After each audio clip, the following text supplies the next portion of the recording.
ये कहानी है एक छोटे से गांव की, एक ऐसे गांव की जहां रात होते ही सब अपने घरों में बंद हो जाते थे। कहते थे कि इस गांव के जंगल में पिशाचिनी का साया था, एक खूबसूरत मगर खौफनाक आत्मा।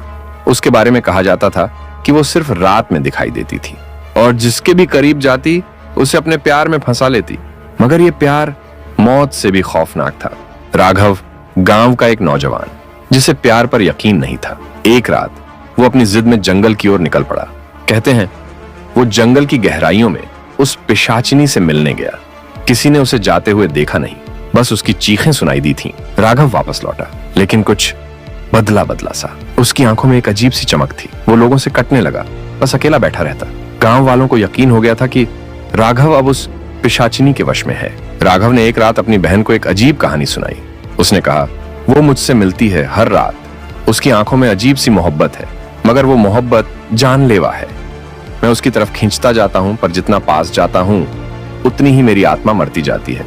राघव ने कहा, वो मुझे कहती है कि मैं उसका हूं हमेशा के लिए, लेकिन उसकी हंसी में मौत छुपी है। एक रात राघव गायब हो गया। गांव वालों ने उसे हर जगह ढूंढा, लेकिन वो कहीं नहीं मिला।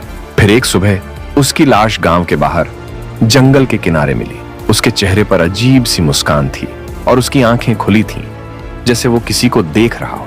गांव वालों का कहना है कि वो पिशाचिनी का आखिरी शिकार था। वो पिशाचिनी जो अब भी उस जंगल में भटक रही है, अपने अगले शिकार की तलाश में। कहते हैं अगर तुम रात के अंधेरे में उस जंगल के पास से गुजरो तो उसकी मोहक आवाज तुम्हें अपनी ओर खींच लेगी। पर याद रखना, उस मोहब्बत का अंजाम सिर्फ मौत है। तो अगर कभी तुम्हें भी उस जंगल के पास से कोई पुकार सुनाई दे, पलट कर मत देखना। शायद वो पिशाचिनी तुमसे भी प्यार करने लगी हो।